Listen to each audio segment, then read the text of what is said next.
afternoon, everybody. I'm your host, LionelTavares from the Sabbath at Midnight, here to bring you these new t-shirts we just got made. They have the crucifix in the front, very obvious, so you could show off exactly who you represent. The back has the old school, old English. Okay, we're keeping it gangster, and we're keeping it truthful. So if you guys want to grab one of these shirts and you're not ashamed to represent Jesus Christ, and you want to help a Christian podcast grow and reach bigger audience, please reach out and we will sell you one of these shirts for a very reasonable price. If you are international, it will be a little extra, but work with me and I'll work with you. I hope you guys have a good day and God bless. Welcome back, Ken. Your story is welcome back, buddy. Yeah, it's picking up steam. Yeah, thanks, man. Picking up steam. Thanks, gentlemen. Yeah, it's good to have you back. We left off. Thank you. On your first part on the experiences that your former wife had, seeing you on the, I guess, floating, right, as a clone or something. Right. Well, what it was they were in the room and she had opened her eyes and came out of her, the trance, wherever they put you in. And she was looking up at the alien, and the alien was kind of trying to mimic me. And she's looking at him like I would be looking at a person laying in bed looking up. And he was looking down at her, and he was trying to implant, I guess, in her brain the picture of me that I'm looking down at her. She said, wait a minute, how can he be looking at me when he's on my left side? So who's looking at me is kind of what she described. Then she figured out, oh, Jesus, it's an alien. And she screamed, and it's not him. Or it's not you. It's not you. And she screamed, and then she snapped out of it, and then they left. And then I remember just telling her, oh, it was just it was just a nightmare. It was just a dream. I think I mentioned last time that when I came back from October of 2002, and I would see them reoccurring. They came a lot. The first, up to I guess about a year or maybe almost 2. They came like all the time, literally every few days, once a week. It seemed they were just there. And I mentioned I was laying in bed one of the many, many times, and I looked to the left, and whenever they would come, in my experience, they would always come and in some sort of light, a light beam or a light. And the light would always tell me that, yes, my fears were right, or here, they're coming back again. And I'd go into prayer mode, and I was just like, oh, God, no, and I would just be, totally freaked out. And because the lights were there, and I knew what the lights were, and sure enough, they would come there. And then I remember looking at them. I was laying in bed. I think I ended with this sort of. And I'm looking to my left, and to my left of the room was a big picture window, a big window, and behind us was a huge field, and there's no house at that time. And so as I'm laying there looking to the left out of I'm not moving because I'm too really afraid to really move. But I remember I'm looking, just kind of moving my head slightly to the left. I'm looking with my eyes, and I see the lights coming, like, oh God, here they come again. And I think at this time they were like little round orbs. They were dancing around. I remember telling myself I was trying to control them, saying, go left, jump and move. And they were kind of like moving around based on my thoughts. I remember clearly trying to influence them into where they moved. Mm-hmm. And then often they would come in a box, a square of light. It was had a very loose sides or perimeter to it, kind of like fuzzy. The color, again, of like clear water in a glacier, like bluish white, very beautiful color. And I would look at them, and they would be, the box would be kind of moving. And I would, once I saw that, then I would usually I could stare at it, and eventually I'd wake up, X amount of time afterwards, and then it would be over. The event would be over, and then I could always tell when they left. I just feel, the relief in my body once they left. I knew they were gone. I could feel when they were going to come. I could always know when they left, and so that was kind of it was just great. When they leave, I can kind of sleep, and a little bit sketchy for a little while, but eventually I'll be able to sleep. And I was counting, and that's what we talked last time. Well, I think the first time they came was October of 2002, mm-hmm. And then the last time they came was 2022 when I was back in Fez. I think I mentioned this at my brother's house. They came, and the dog there was barking, and my brother John, he thought he heard someone walking around in the house. It's a pretty large house. It's a single story, up and about. He thought it was me. I remember clearly laying in bed, and they were there, and they were doing something to my head or something. I don't remember exactly. And then that was the last time they came. That was the 20th year from '02. So they came for, again, 20 years straight. I'm thinking probably 200 times in 20 years. I'm thinking they were 10 times a year. Obviously, sometimes it wouldn't come at all for 3, 4, 5 months. And sometimes it would come like 3 or 4 times in a row. So they'll make up for lost time. Yeah. Jeez. Towards the end, which is really strange, is as I got braver and braver after kind of a decade of this, we'll say, I wasn't so much, I was still definitely afraid of them when they come, but I was trying to find ways to kind of capture them, in terms of how can I catch these guys on picture and, You're wild, man. You're wild, Ken. Yeah. I don't want to catch those things. Well, so why would I want to? I just need to. I just want to see what they're like. And I was trying to develop a little, like a tray. When they came to my bed, I could capture their footprints. Oh, okay. And I tried various things. It would dry out, or the pattern was messy. And I never caught them. Man, and you can't fool these things. You just, there's no way. So the trick with these guys is, for the listeners, is you don't try to high tech them out. You have to low tech them to outwit them. The high tech, they will catch you every time. But if you low tech them, then that's going to be your best bet, just to use low tech. Paper, pencil, earth, powder, dirt, very physical things that don't require any type of technology. That kind of reminds me of that movie Signs. Have you seen that movie? Yeah. You know what? As a matter of fact, that's funny, because I saw that movie. I go, you know what? Whoever wrote that movie had to have done some really good research. Because at the end, they end up killing them just with, the basics. They didn't need big guns, just water. Yeah, it was pretty interesting. Yes. And that's a good point. And I thought they did some research, because I've heard them talking. I was talking to Tina once and our cell phones, and there was a third person on there, like in the movie Signs, on our conversation, and we're talking, and it wasn't static. It was like someone talking in some weird electronic language, or we were overhearing them. It was just really weird. And we both thought, there was an alien on the line, and they were listening to us, because we had the same just freaky thought that, oh man, that was someone on that line, because the way you could hear him, I guess, speaking or something like that, or making these noises. Mm-hmm. Kind of odd, but anyway, diverse. Again, I apologize. I'll go through a little bit of the last 20 years in terms of the as I kind of ended last time, in terms of the occurrences that I have. Before I want to do that, I wanted to just talk a couple quick things about the hand. I know you have since you put it up since we spoke last. Aside from the long appendage thing, if you look at the hand closely, a couple of things that strike you as non-human is if you open up your hand in front of your face and you spread your fingers as far as you can, you'll see between each digit, there forms a V, right? There's a V between your two fingers. Now, the aliens in the picture, when their hands are open, it's a square. Ours is a V, theirs is a square. And this is really odd, because I don't know how their joints are, but it's really clearly, if you look at the pictures, a square between the fingers, not a V, which is, I don't know what that even means.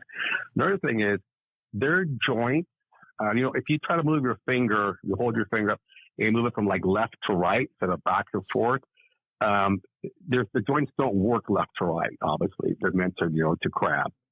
But their fingers in the pictures, if you look at it, they have joints or flexibility, like a pipe cleaner, that allows them to move their fingers left to right. Like you can bend them, like they're bendable, like a pipe cleaner. Because in the picture of the hand, you can see that their fingers are curved, very naturally curved, whereas ours, because they're rigid and because of the joint configuration, ours don't curve, and theirs curve. The other thing about their hands, very unique, I want to talk about, and if you look at this, if your listeners look at the website, they can see it and kind of for themselves, kind of look at the differences, is that, they have the pads on their on the fingertips. And on the pads, you can, if you look at it closely, and we have visual pictures, you can see the suction cups on their pads. Why, I don't know, but it's very different than ours, yet very similar in terms of 5 digits, et cetera, in the hands themselves. The other thing about their hands, if you lay your palm flat on let's say a piece of glass, and you will lose, you'll leave your moisture behind your hand because your hand's warm, and obviously we have moisture in the skin. If you leave it, you can see where your palm is. It leaves a little, it's a little part that's not with no moisture because your palm is kind of recessed. On an alien hand, their palm is extremely recessed, where all you see is the kind of the outline of their palm, but not the flat center part of their palm. And so it's very much concave for them, I guess, or concave or convex, I'm not sure. Yeah, concave. And very, very fragile. Their hands look really, really fragile. And I have some pictures that my brother took, and he has a quarter next to the hand to give it some reference to size. And the hands look very kind of petite. And the wrist that shows up looks very scrawny and little bony thing, like a little kid's wrist. So whatever these beings are, at least based on the hands, I can see physiology, they're physically not strong. And I think we've all seen references and pictures that show that these guys are like kind of skinny little guys. Yeah. And the hand that we have kind of does support that, because they're not by any means, there's no robust muscles there, or there's no the impression of being heavy or being strong, which is very, very, very different. Mm-hmm. So, if you guys really get a chance to take a look at the hand, and there's just interesting things, and we seem to find out different things the more we look at it. I have the one. I only seen one is the one that I have on the cover. It's I think it's an infrared. I think, and some kind of film over it. But yeah, that's the one I seen with the thumb is really, like, it shows the thumb. Yeah, like the thumb is really big. That's the one I saw. Yeah, I haven't seen the other one. Is that the black and white one? I think is it like? No, it's like black and white. It looks like infrared. It looks like Predator. You know when Predator's looking at you.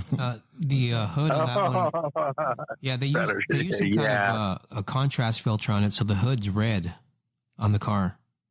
Like it was well, the hood. The hood is red. It's a red truck. Well, it looks. You can see it really good. Yeah. And I think, some kind of contrast, right? Something like that my brother, that we use the filter to kind of help show it up against the red background, right, better. And I got a couple black and white ones. I don't think I sent you guys where the hood is black and the hand is white. What other handprints do you happen to have, if any, photographs? Oh yeah, I took a lot of pictures of the hand. A dozen or so. So, we have the original hand. We have a really good picture, like kind of the best picture. I think what you guys typically see is the hand blown up. There's a picture of, like I mentioned earlier during my story, of the hood where you can see the hand. We call it the original hand, or hand one, that we saw the first time. And you can see around it, like I had said earlier, where we tried to mimic it by putting our hand next to it, except, try to figure out who did it. And it's really good because you really can see it. You get a perspective of how different it is from our hand, and you can see the size, you can see the bent fingers.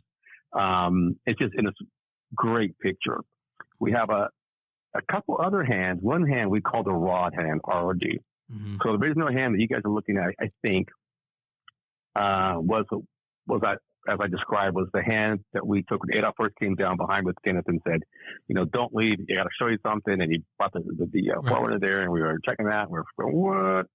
And then in the documentary, it does explain, and in the covers, where Adolf called me like about 2 weeks later and said, "Oh, the handprint is back." Mm-hmm.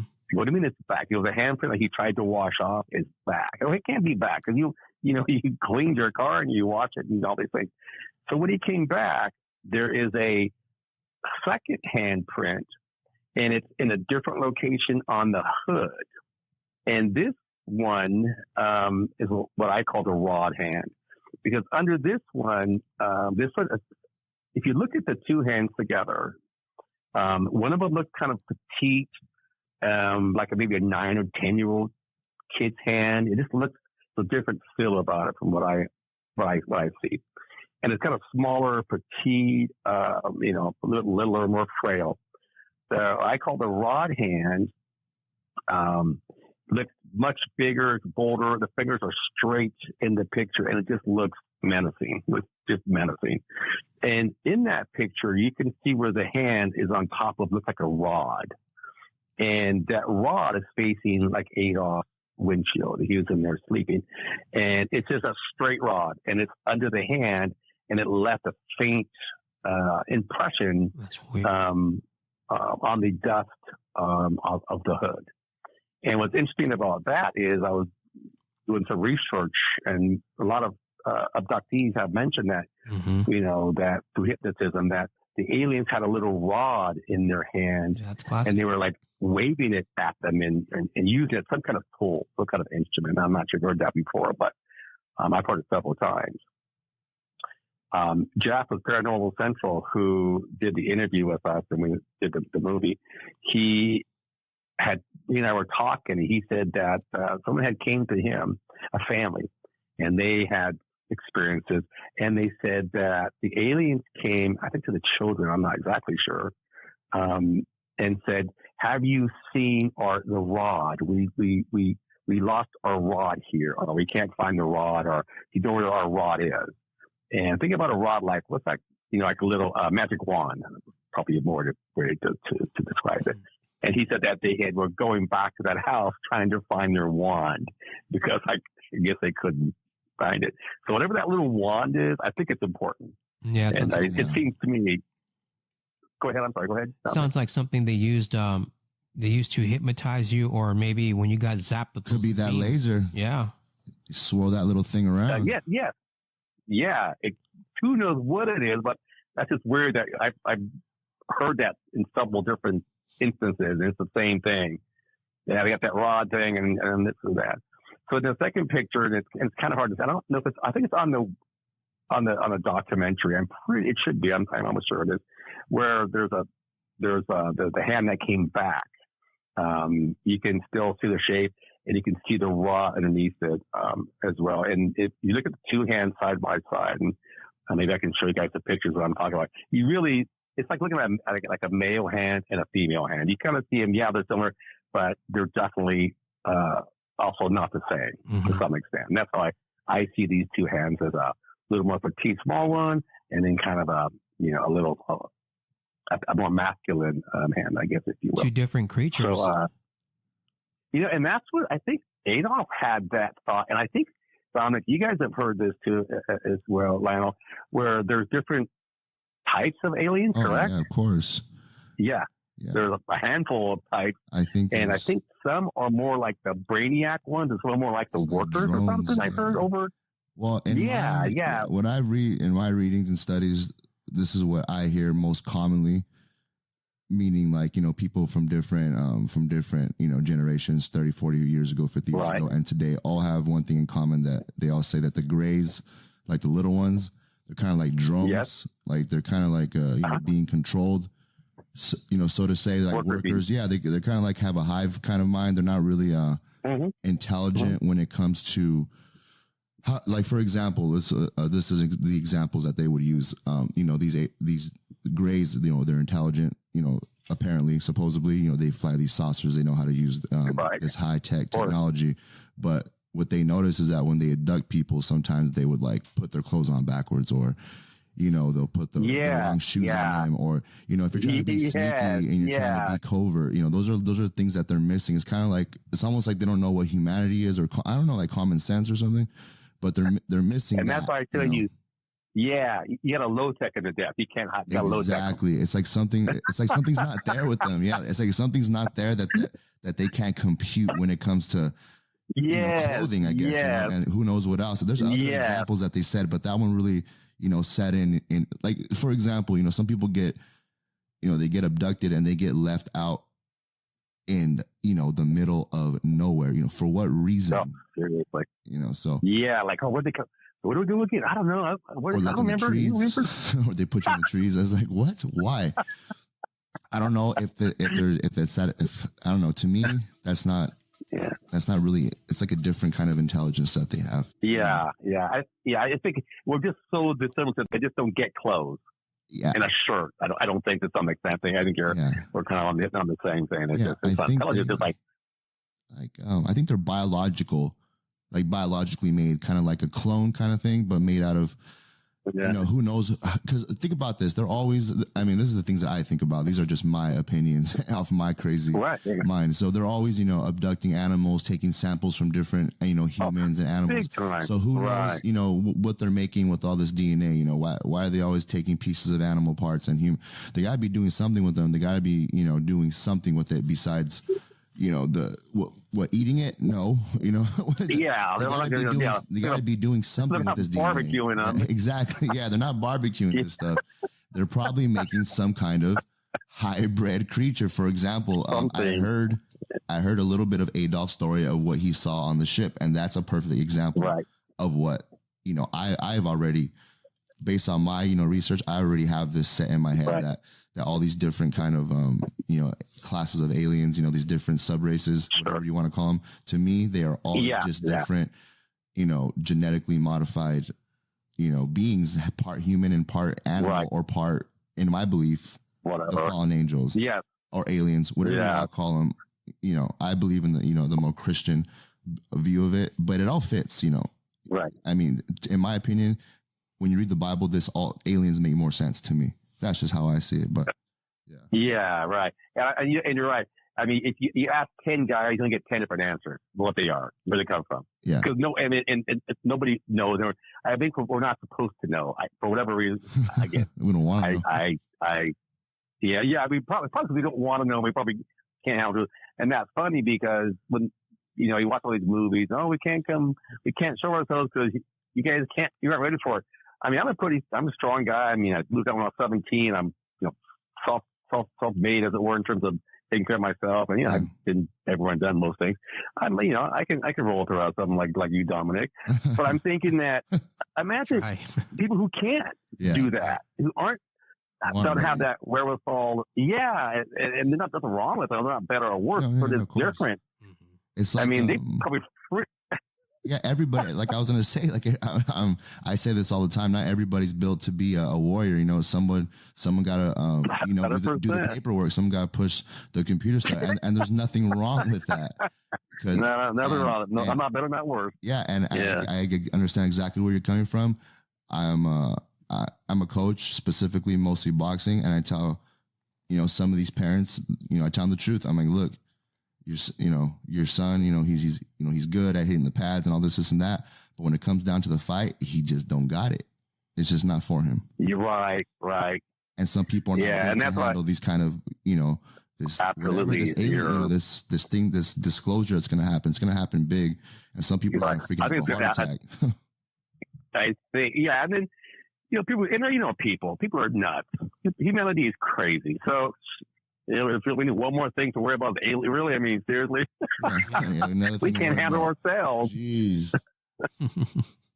That's so that is so true. So anyway, I wanted to kind of to get back to hand just a little bit, because the hand is a really it's a big part of this, because it is I'm thinking a way of a unique piece of evidence about something we don't understand. And it's out there, and we look at it and you can see different things. Hopefully I can show you these guys with pictures I've shown. It's nice to look at them side by side, like in a photograph. You could really, with a magnifying glass, because it's really, really eye opening. And that's what I did for quite a while. Getting back to, the last, about 20 years, we're back down to 2002 or 2003, and that's when they began to come. I'll tell you a couple of things that stuck in my brain, have never stuck in my brain. Many times they would come, and usually come at night. Not always, but 99% of the time they would come at night. And again, trying to be hidden and not be seen. And I think you were saying, Lionel, about they're odd. Little story. I love broccoli. I don't like any vegetable. I'm like an 8-year-old kid. I don't like anything. I don't like anything. I like that. I don't like that. Yeah, I love broccoli and chicken. The vegetable that most kids don't like. That's the one you like. Yeah. I don't like it. Yeah, I ate like 5 things. So people know me. So yeah, he's like 5 things.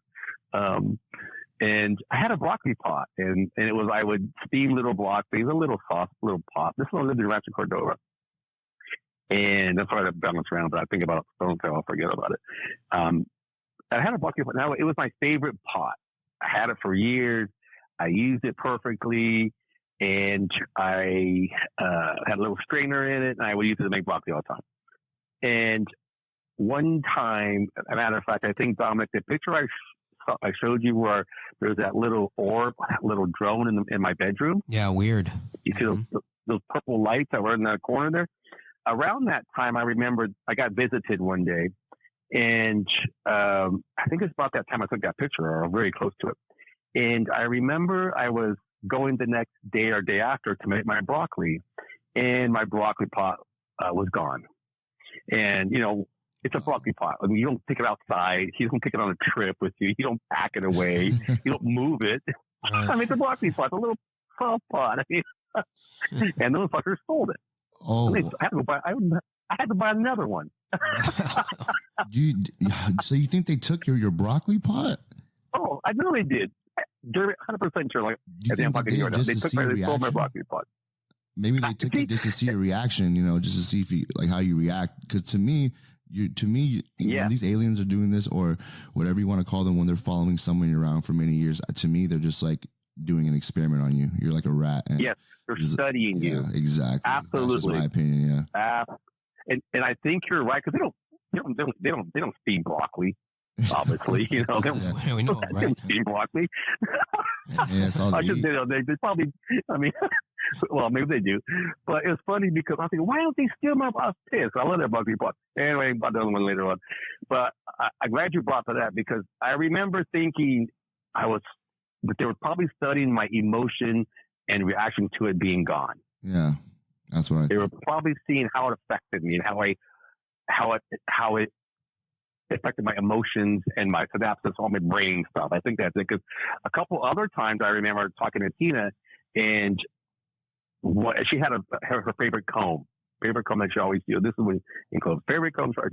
And one day she puts it in the same place. We have these things of habit, our hairbrush, whatever it is, car keys, cell phones, broccoli pot that we use every day, and they're always in the same spot for a reason. They don't move.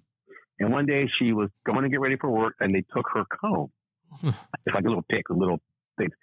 And she was going to work, and she was mad, and she said, "Come on, guys, where's my dang comb?" Because she knew that they took it. Wow. That's really strange. It pissed her off. This just made you upset. And I noticed this. And then the next couple, I think it's next day or whatever, she said it was right back in its spot. So I know I didn't miss it. I know I have one little drawer where my combs are. I looked in there, and it was gone. The next day or and it was back. I lived in Jackson Square in Oakland for a few years during work. I had in my apartment, I remember clearly I had my little cell phone, and I put it in my briefcase where it always goes, and I couldn't find it, and I was just panicking, tearing apart everything, blah blah blah. And and I called AT&T on another phone, big nightmare. Anyway, so the next day. They said, "Oh yeah, the last phone call was you made so and so." Well, yeah, the phone's got to be around somewhere. Next day, went to my briefcase, and there was my phone where it always is. I emptied my briefcase out upside down. It wasn't in there, but they put it back. And I think what they're doing is they're again observing our emotions and how we respond to emotions. Yeah, absolutely. When I was in Clovis, and they came, again, many times. One instance, I was there, and I was by myself. And for the first, almost 2 years, I was afraid. I hate to be by myself. I turned all the lights on in the house, especially in the bedroom. It couldn't be dark. And I was in bed watching TV by myself. I remember they were coming. They were there. Probably 9:30, 10 o'clock at night. It wasn't that late. And I'm sitting in my bed, and they're here, and I'm petrified because I know they're here, and I'm sitting up in my bed. And the next thing I know, I'm sitting up, and I'm trying to fight against them. They're trying to put like a garbage can on my head. And I remember telling them, I don't want that on, and I'm fighting. I'm fighting to not have them put that can on my head or whatever the thing was they're putting on my head.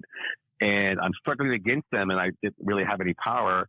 And I just gave up, and they put it on my head for whatever amount of time they did, and they took it off. And then I just started watching TV again. But I remembered clearly that they were doing something like that, putting something on my head to measure my brain. So, go ahead. I'm sorry. No, I just wanted to try to understand. So sure. you're sitting down like in your living room, and they come behind you and they put this on your head. What do you mean? No, I'm sitting up in bed watching TV. Okay. And I'm sitting up in the upstairs room in the house by myself. It was at night. It was a 2-story house. Yeah. And I think I heard them walking around. I was starting to freak out. And then they were trying to put that thing on my head. And eventually I stopped resisting, and they just put it on my head, and then they took off. Like they just walked in the room? They just came in? Well, yeah, they came in, and they're so good. They're masters of hypnosis, I guess. I don't know what it is, but and Dominic, you may have a great. It just sounds like they can just really turn you. Yeah, like they just come right in, and there's no it's just kind of how they walk. There's no like commotion when they come. They just kind of walk in smooth, commotion. And you're kind of just what they make you feel calm, or how does it feel when this is happening? Like, do you see them walking towards you, or you just see them appear behind you, and they're trying to put that No. I've never seen them face to face. What they will do is they will remotely turn me off. Oh, okay. Like a TV clicker, like a switch. Just boom. I can turn it off 40 feet away. Yeah. Yeah, and then you're awake, but you're unconscious, but you're hypnotized. You're out, but you're there, but you're totally out. And when they turn you back on, click the clicker like a remote TV, then all of a sudden you pop up, and then you're like, whoa, okay, what happened? Whoa, and then then you have all the bits and pieces you're trying to put together and see what happened and those things. So when they put the garbage can on my head, same thing. I was sitting there watching TV. I felt them coming, and then all of a sudden, boom! I remember being in that state where I was fighting against them to put it on. I would describe it like this. Imagine that you're looking at a big barn door. It's just sitting in front of you, and it's like just say 20 feet wide and 10 feet and 15 feet tall. You look at the barn door, and it's on a street, and a bus comes through it. And you look at the barn door, you're staring at the barn door, not above, not to the left, and all of a sudden, to your eye, you see the front of the bus past the door, right? Yeah. The front of the bus. And then you blink, open your eyes, and then you see the back of the bus past the door. Yeah. So you don't see the bus in the middle, but you see the front and the back in the middle of the bus. I see. And that's how these are. I know how it starts. I know how it ends. I know what it is. I don't see the middle because the door is blocking it. Got it. But before I'm 100% out, and as I'm waking up, I see just enough to know front of the bus, back of the bus, that was the bus.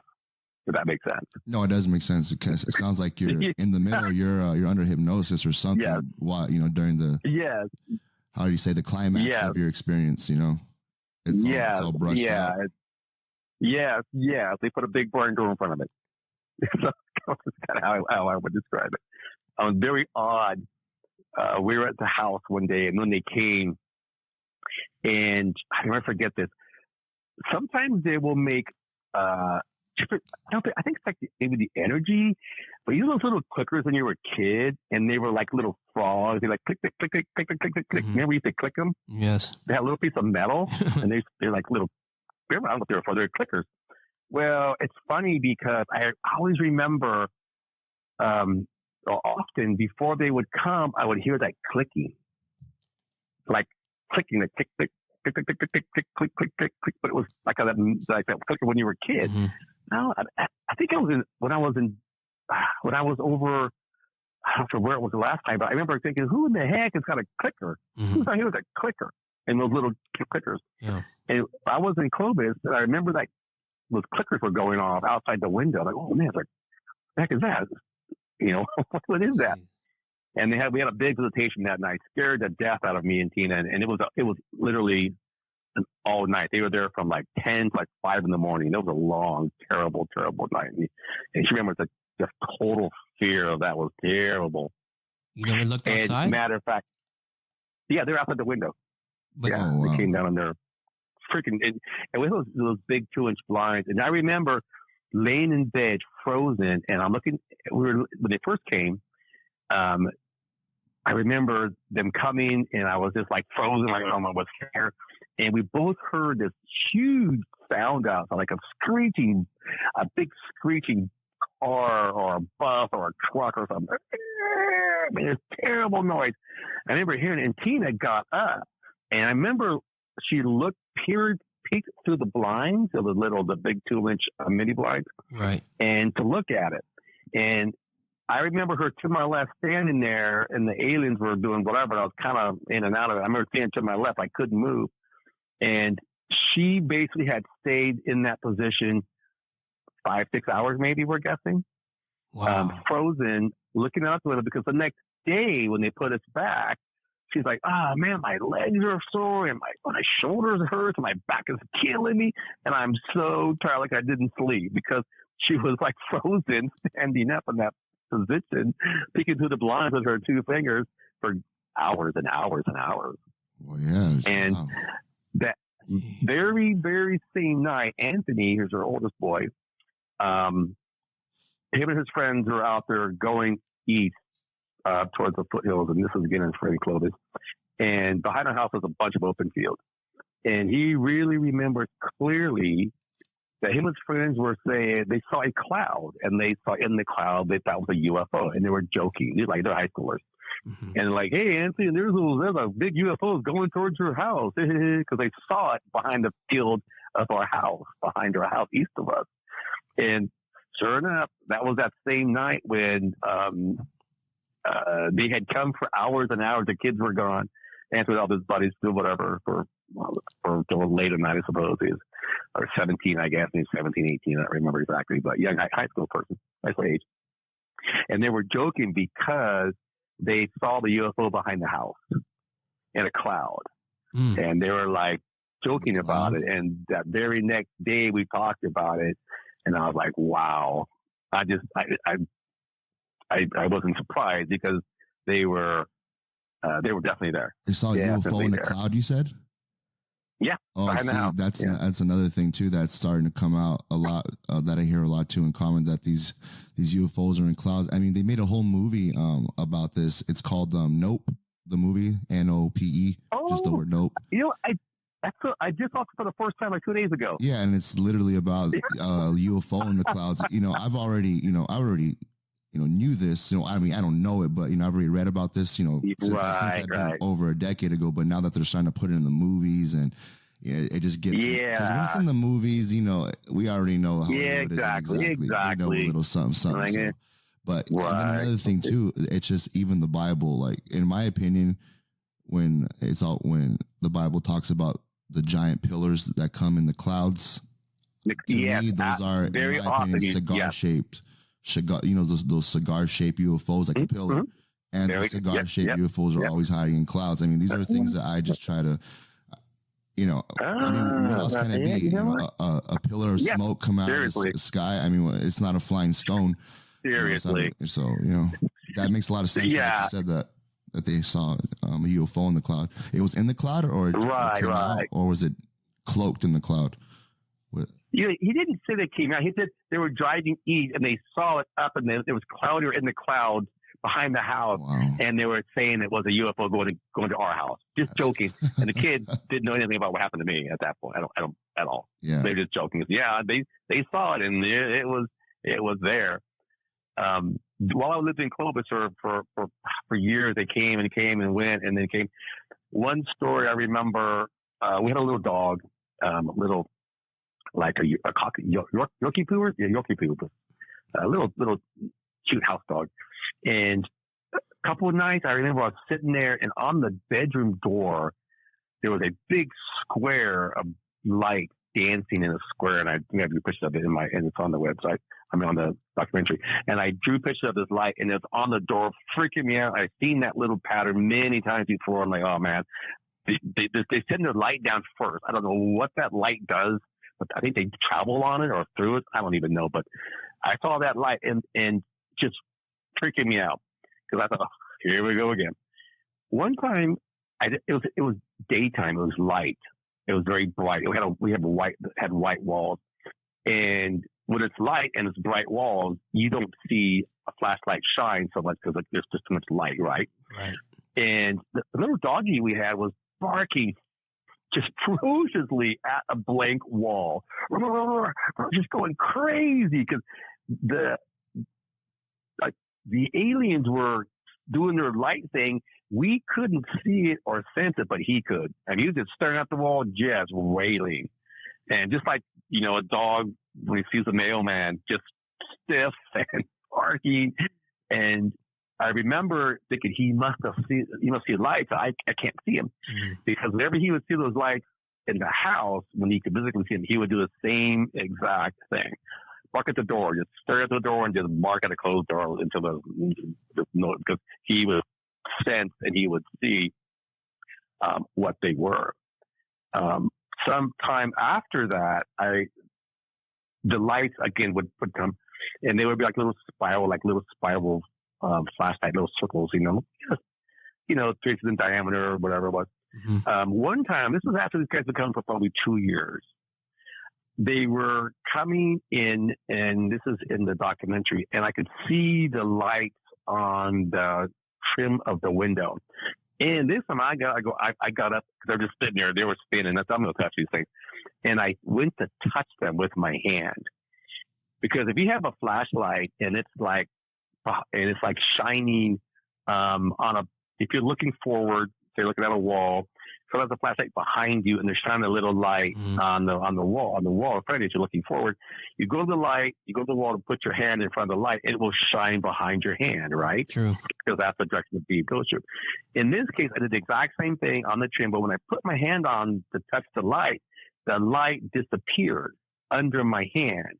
So it's coming from it was coming from the outside through the house, through the wood of the trim of the window. That's really weird. And I couldn't. I put my hand on. I covered it up. I covered it up, basically. So the light beam was going through solids. Yes, I go. Yeah, how could it be covering the light up? Coming from the outside, and my hand's blocking it from my eyes now. And once I touched it, I remember it was so freaky. All of a sudden, it was like I was in slow motion.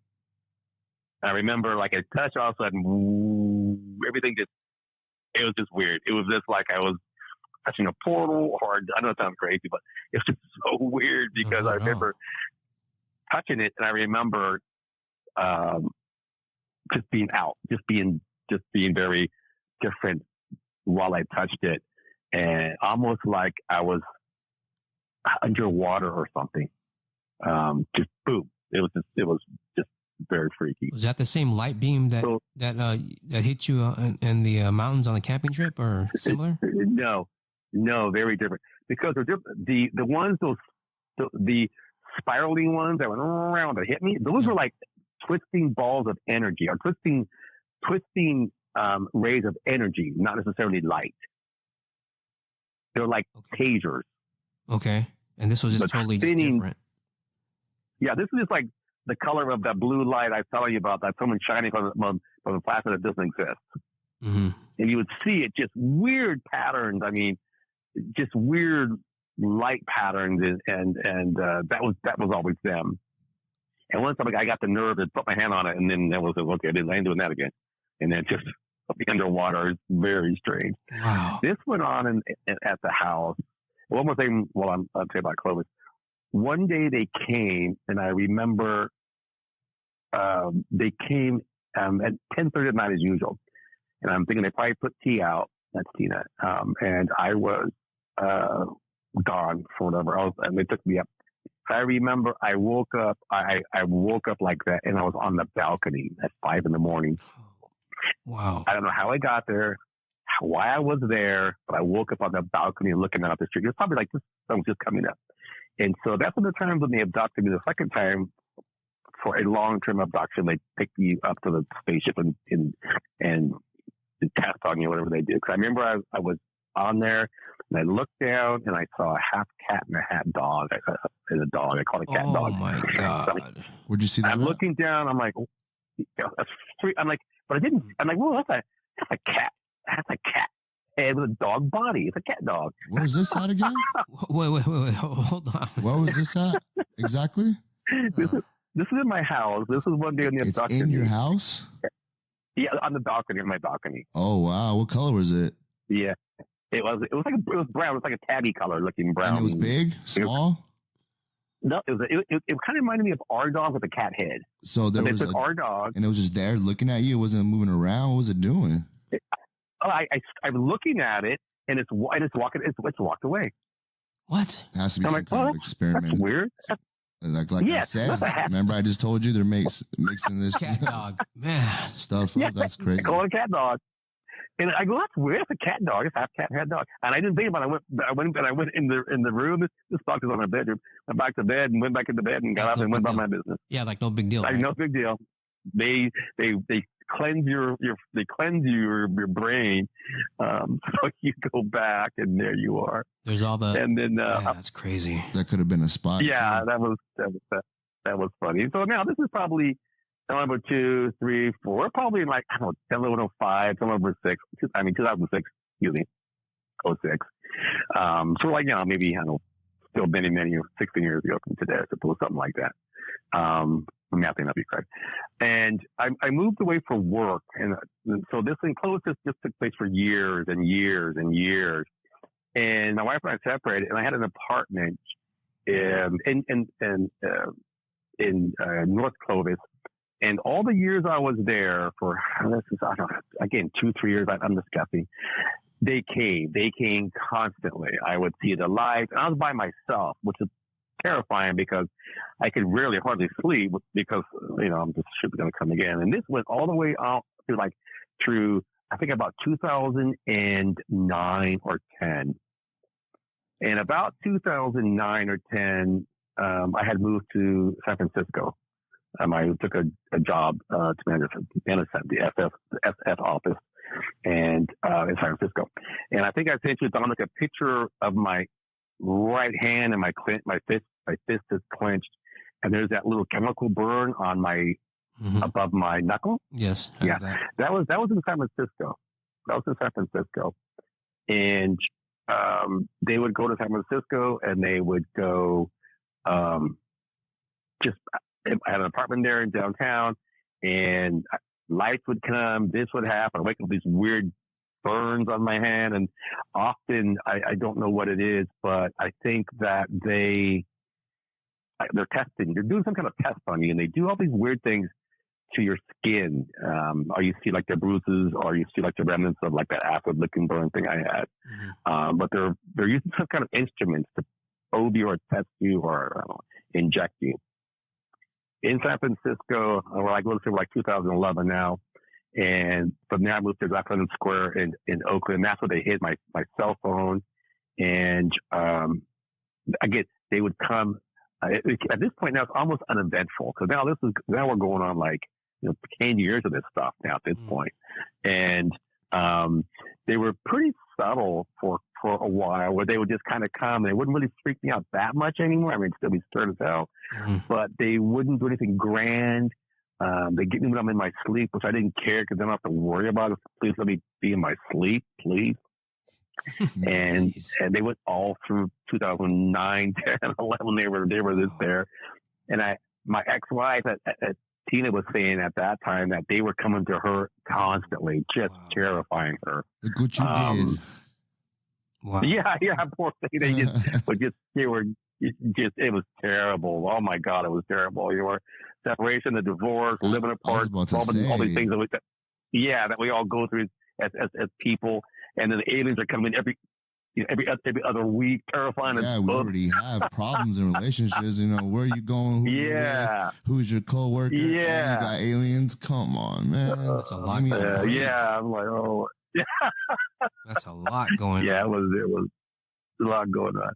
I moved to Rancho Cordova, I think in 2011/12, I think. And that's the picture I showed you, Dominic, where we have that drone picture, that little drone. Yes, I saw that. So, yeah, and it's just, if you zoom in on it, it's just really cool because those purple colors and those colors they have are really, those are some cool looking colors, aren't they? Yeah, they are. They're unique color. Very, yes, very, something you just don't see. I've never seen something like that, but I mean, I don't know where would I see them, I guess. But so when I was in Rancho Cordova, we're like 2012 now, 11, 12. I was there for like to like 2000, I think like 16. And during all of those 4 years, they would come. They would come here. They would come there. I would hear them. I would try to catch them.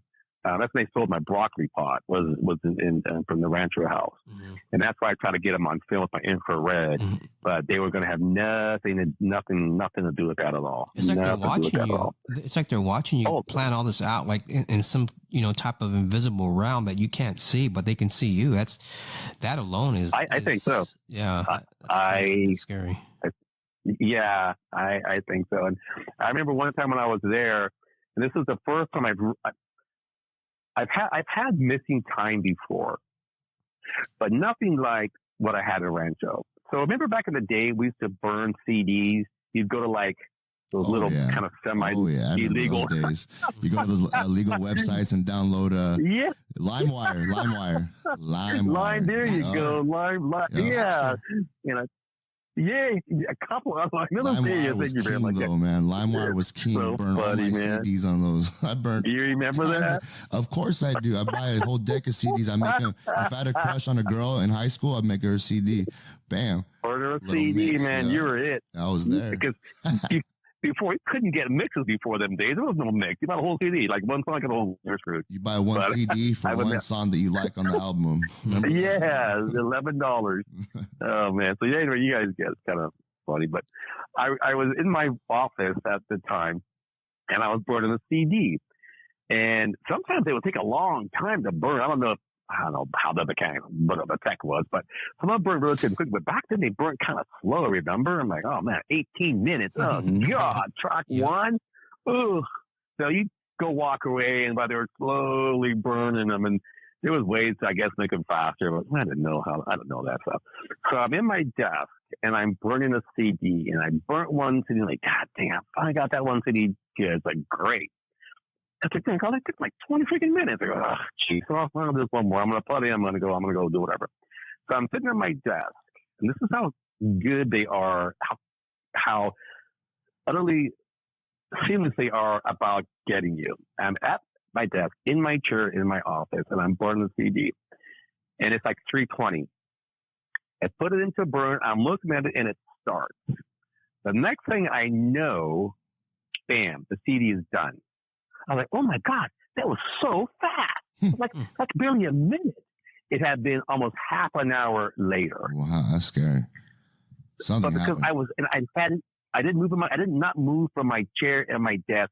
And so when I woke up, nothing had changed. I thought it was in the same moment. It was almost 30 minutes later. Wow. And then, my CD's done. Well, because it's been 28 minutes. Wow. Not 30 seconds like my brain had. And that's what they refer to as missing time. And they're so seamless with this that I didn't know. All I knew is I opened my eyes to look at my CD. It was done, but it was a half an hour. I'm like, no way.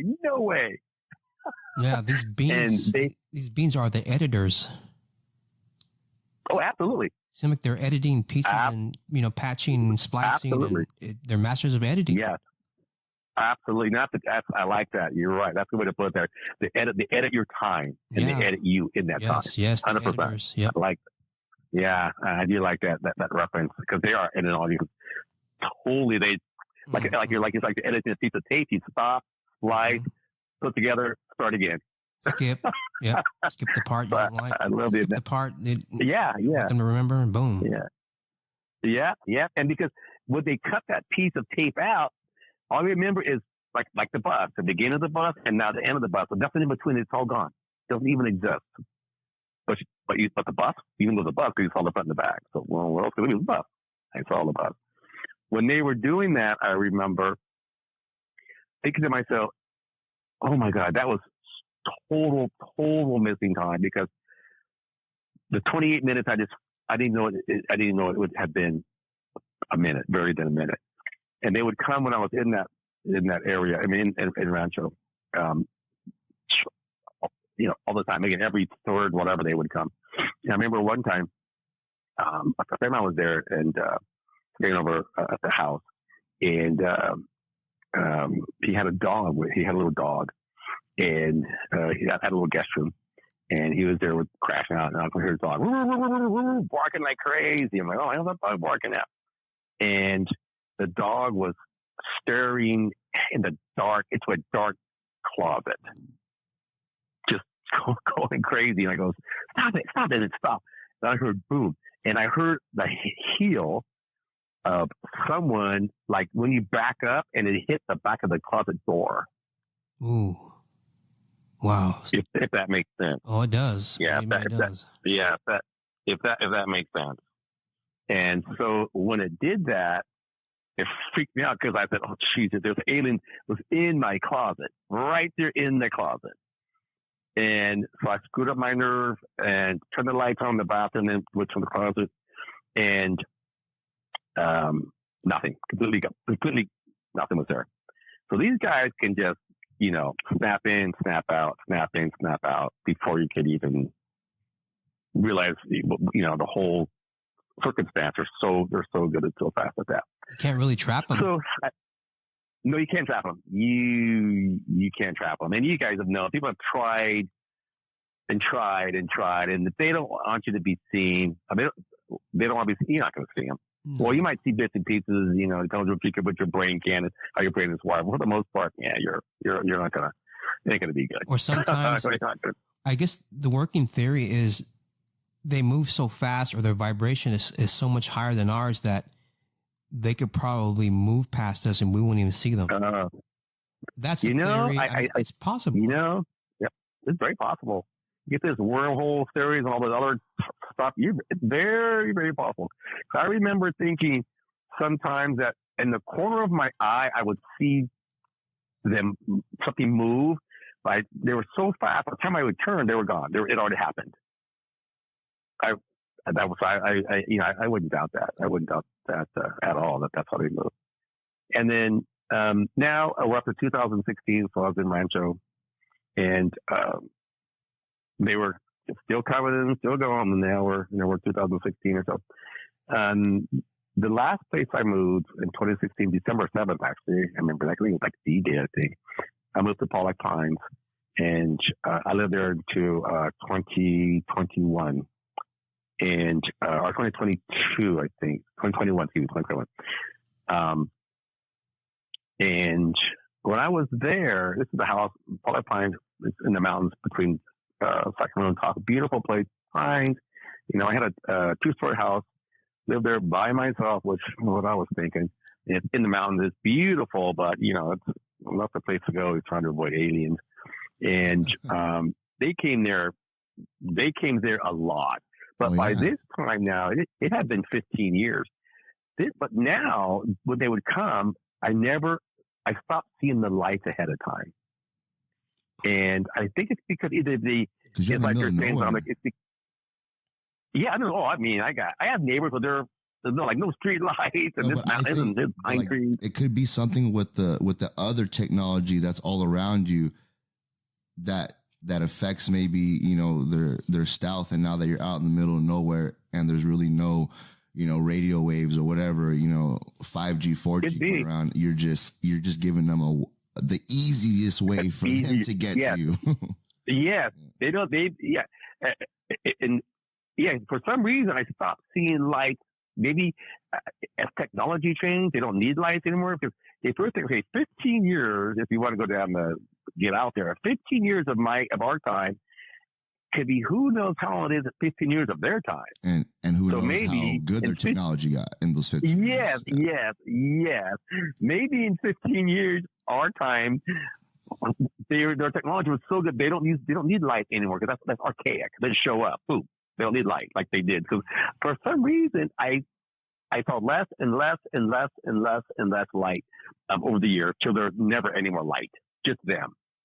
And when I was in 2002, 3, 4, 5, 6, I was big time lights. I'm thinking that they just got wise. Either they knew that I was getting less and less afraid, and getting more and more bold, or that was old technology for them.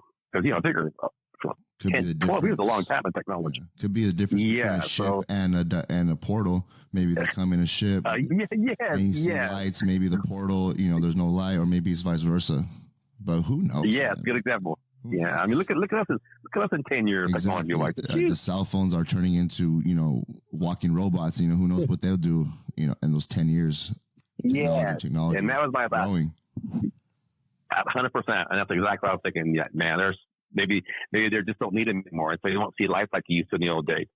One of those things I really remember, it's really odd. There's one time I was going to Fresno, and by this time, or 2015, 16, 17, 18, 19, they would come fairly often sometimes, scare the death. I'm alone, and I would see these like weird, flashes of light sometimes, but not the spiral ones on the wall like I used to, but I just scare the death out of me. And then they would come, I would wake up, and they were gone. And that's where I think I drew a little picture, and I hung it on my bedpost with a pin, the picture of an alien head, and it said, and I put the pin on it with this little hook, this little catch there, and I said, "My name is Ken. What's yours?" And I put, "Where are you from?" I gave them room to write. They never wrote, they never responded, but that was again going low tack to see if they would scribble or something. But of course, I just gave it up after a while.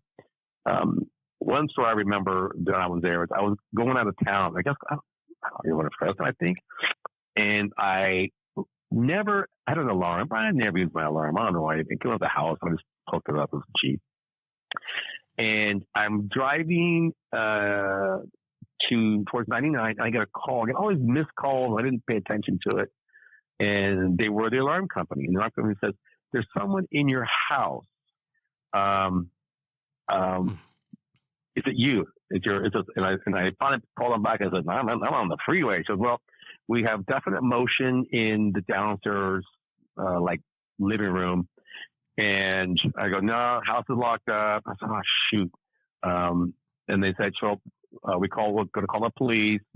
So, okay. So they called the police, and it kept going off over and over. So it says, "Someone's in your house," and they're walking around. Wow. Because we kept getting the motion pictures are kept in these different rooms. And I said, "Oh, geez, Louise." So I was like, "Oh man, someone broke in because someone's in there." So no, it's not a mob. I go, it could be a nuts. It's going from room to room, and it's setting off your alarm. They called me like 6 times. There was like 6 different trips. And so I turned around, went on back up the hill, and I went up the hill, and I met the sheriff there. And the sheriff went in the house, and they searched the house, and everything was locked up. And they said, "There's no one in this house. All the doors and windows are still locked." And so they said, "So we don't know what was going on, but your house is empty. No one's in here." And the people from the alarm said, "No, someone was in your house, and they were walking around because this is how we can tell." So my thought is because I never ever set my alarm, that they went in and they knew I was gone. They were being nosy or snoopy or planning something, and they didn't know the alarm was on, and it tripped the alarm, and we all went out there, and there was no one there. So my only theory was that was those guys in there, and they screwed up. They didn't think about it, or they didn't pay attention, because the alarm's on. You really, I guess, can't tell, I suppose. Because the sensors are always on, they're always there, but unless you set the alarm, then if you trip them all day, nothing happens. Or maybe they don't care. Maybe they don't care either. Because they're in a position. If they're so smart, okay, he has an alarm, but There's no if they want to leave, they're gonna leave, and there's no way you're gonna catch them. They're gonna just take off in a heartbeat. But remember, I think Dominic, you were saying that the movie Communion, right? In Communion, remember their alarm was going off. The motion detectors were going off, setting their alarm off. Remember that part? Yes, I do. I do recall that. And they had their motion lights would go on. So they tripped them, and they tripped the alarms and the motion detectors. Again, like you said, whether maybe they just don't care, or they are good on acting. I don't know. What's even more interesting is that if they wanted to, they could just go to your house when you're there. Oh, big time. So like, why even sneak in your house? Like, it's just so weird how they move and what their plan is. Like, why even sneak into your house when you're not there, when they can just do it when you're there? Yeah, at will, when they want, however they want. So weird. Thank you. There is no bars or stuff. There's no locks to keep them out. I don't know what they were doing. Maybe what's the point of why I was not there? But I saved those. I screen printed those on my phone, the date and time of all of the alarm trips, because I just thought it was very interesting. That I know what it was. It was them. I moved out of there in 2021, and as I was leaving, and I live in Folsom now, so now we're at the end of 20-year period. Like I said, it was about a 20-year run here. They over time. The occurrences and frequencies and the severity of them has just kind of been slowly but surely waning. And I think I mentioned last time, the last time they came was 2022. I mentioned at the top of the discussion when I was in Fresno. That's my brother heard and the dog was barking. He thought I was walking around, but it was those guys. Because he has wood floor here. Creeping like that. And that was the last time I remember they came. I remember the oddness of the quote dream I was having, that they were there and doing something out of the window, but no lights. I didn't have any fear this time. Towards the end of the last 3 years, when they would come, very, very, very often they would come in at night when I was asleep, and they would just come at night and leave when I was asleep. The last thing I want to say, it's kind of odd, and before I conclude here, is that I sent you a picture, Dominic, of my booster shot. Yes, I saw that. Yep. Yeah. So remember California, we had a lockdown, 2020, or whatever that thing was, March of 2020, I guess. I remember it. Yeah. Anyway, oh my God, are you kidding me? That was terrible. And before we actually locked down, anyone else locking down, we were like, we didn't do it. 3 days before the lockdown, I think the picture was dated March 8th. I'm not sure. Let's picture my brain. 3 days before the quote official lockdown, they came and they gave me a booster shot in my arm. It's a clear booster shot. I don't know if you've seen it or not, Lionel, but it's what you get when you were a kid. Those booster shots, little round ones with multiple needles. Yeah. And it's clear as a bell. That's a booster shot. I mean, and I'm thinking, what in the world? And it occurred to me, did they give me that booster shot because they didn't want me to get COVID? Because I'm their experiment. Yeah, we can't lose them yet. That's also interesting. That's very interesting too. Coincidentally, you happened to get a booster shot right before this, whatever this thing was that came out. Yeah, and it was. Yeah, it was. They came and gave it to me. I know they gave it to me. I know it was for because we want this guy to get sick. We can't afford to lose our investment or whatever it is. You get these experimental things, these long, 20-year investment in me, and they gave me, and I got, exactly. Who knows? They gave me that booster shot, and clear as a bell. You saw it, Dominic. It's a very distinct, clear, perfect circle. Especially a booster shot. It is. It looks like something you get at a doctor's office. Like you mentioned, when we were kids, they handed out those booster shots. It's a Mexico one. You went to Mexico. Yeah, really, huh? Yeah, it's a booster shot, and you'll see it. It's a trip. It's very true. Now the last mark that they left. Over the years, they left all kinds of weird marks on me and my friends, and and you know, and they're often they use triangle shapes they leave triangle bruises, like 3 pinpoints in a triangle or 3 lines but for some reason threes and triangles that's a very big what thing, they do. And you know, in all everything, conspiracy, history, numerology, always the triangle. It's always, you know, the center of the shapes of whatever hierarchy. Yeah, I did not know. Symbol, you know, the occultists. Yes, I didn't know that. There's kind of triangle involved all the time, you know. Yeah, I did not know that. But I just know that often they're triangular shaped.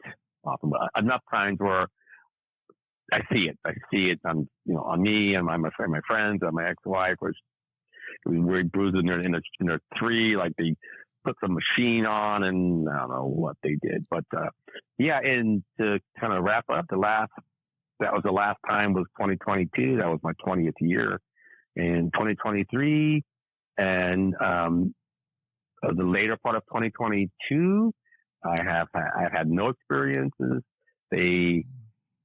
I still think I'm on their quote radar because they show up out of the blue at my brother John's house. But the regular visits for me, anyway, they're, you know, maybe here or there, or maybe never again. I don't know. But let your guard down, though. Yeah, thank you.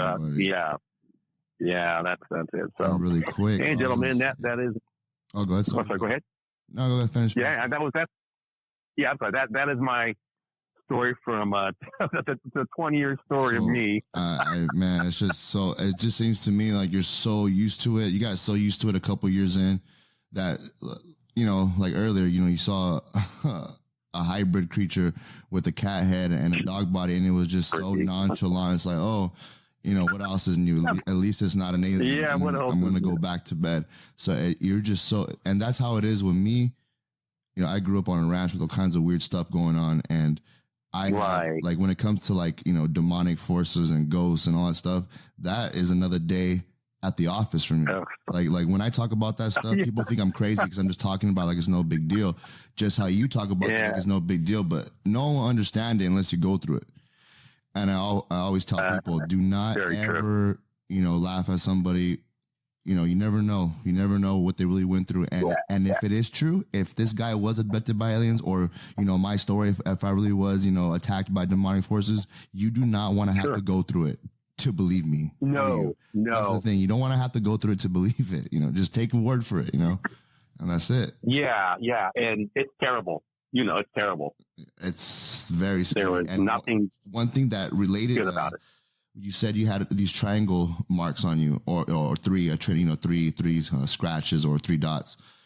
Right. Often I see things they come in turn 3s. You know what that means? Yeah. What's very similar to that is when people become possessed by a demon, you know, and they become, you know, they get an exorcist to exorcise them.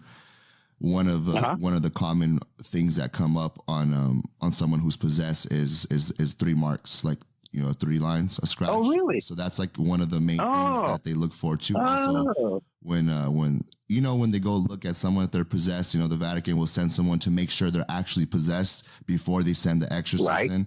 Those are one of the things they look for. Right. Those are one of the things that they look for is a scratch of 3. So I think that's. I think you should look into it. You should look into. I did not know that. I did not know. But I did. What's that show called? It's a Ghost Hunters guy with the Ghost Hunters. Oh, I think I heard of it, but I never seen it. It's been on for years. Zach Biggins, I think is his name. Never. I don't know. Yeah, he's been on for. Never seen it. I heard of it though. I heard of it. Yeah, whatever it's called, and that's funny because he does that Ghost Hunter whatever thing, and he mentions, he goes, oh yeah, there's scratches on your back and they're in 3s. He did mention something that those are demonic. That's right, now that I heard you mention that.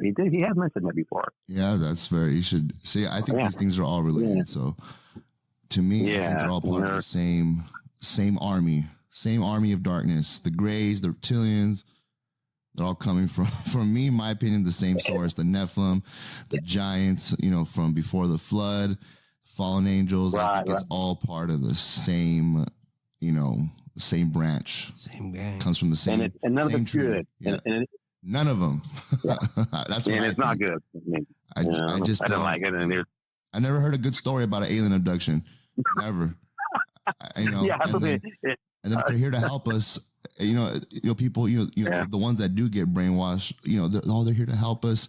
They love me, yet they love you, yet they're doing this and that to you. They're scaring the hell out of you. They kidnap you and they take you out of your sleep. I mean, it doesn't sound like a friendly person. And to top that all off, if they're here to help us, well, when are they going to help us? They've been doing this since the beginning of time. When are they going to help us? They just keep popping in and out. They just keep popping in and out, and picking certain people. Sure. If there's a whole fleet of them, where are they at? There's the traffic. Where's the traffic at in the sky? I don't know. It's just there's something to it that doesn't. I just think these things have a law. I think they have some kind of like spiritual law that God has, like kind of like a wall. Like they're only allowed to do a certain amount of things because they have the technology and the power to just come out and wipe everybody out. From what I can see, from what I've heard. Yeah, that's there has to be some kind of there has to be some kind of spiritual barrier right now that's up that keeps them at bay. That makes more sense to me than anything. Why they? Personally, they've never helped me. They've protected me for years. They've never helped me. They terrified me. Yeah. So that part, you're agree on that. And why they do what they do? What's the quote law or physical law that prevents them from just doing something? I mean, I don't know. But I do believe that because their technology is so advanced, as you've heard over what we have, we're nothing to them. They can control my mind like a light switch, like a TV remote. We have nothing that we could ever do to defend ourselves or whatever we'd have to do against them. Because you're right. They can easily have the way with humans and humanity, but for whatever reason, as of now, they haven't. I guess what I can see, for what I know. Yeah, absolutely. So everything that you told me just goes right along with everything that I read. Everything from the side of the biblical side, everything lines up perfectly with everything that I read. Everything that I read, everything's the same. You want to call it a UFO that abducted you and did this and that to you. Well, if you go back, 500-600 years ago, you have the same story of fairies abducting people or, goblins abducting people, but it's always the same story. They get you at night or in your sleep. They do some kind of sexual experiment, to you, or they're torturing you, or it's the same story. It's the same story since the beginning of time. The only thing that changes is the name of the creature and what the creature looks like. Because the creature kind of actually, there's a lot of drawings, what do you call pictographs, and some hieroglyphs that kind of look like the gray aliens. So maybe they always look the same, but the story never changes though. The story never changes. Yes, and it's cross cultural. Exactly. Every culture has the same similar. Yeah. This is very, very, very, very old. Whatever this is that I and many people have dealt with is very, very, very, very, very old. Very, very ancient. So thank you again for coming on. Course. I really appreciate it, and just hang out a little bit with us while we exit out of here. Yeah. But again, do you have anything that you want us to plug you in? Do you have any websites or anything you want to share with us for the audience? It's the 10-1102 documentary that they can take a look at on put that on YouTube, and that is the word TEN 1102 spelled out 10-1102, and that's the date when this happened. And I don't make any money off it. It's just for people to look at, people to see. It's not a capital thing by any means, but so they can kind of, if they like, go to the YouTube, key it in, it'll show up, and it has lots of good pictures of me and Adolf, and it goes through everything I discussed the last couple of times, and it's a nice, I guess, to hear the story first and then see it or vice versa. Either way, I think it's kind of a nice way to wrap things up and kind of get a better picture of everything. So thank you again, Ken. We'll definitely put the link up for that. And just hang out a little bit. Thanks so much.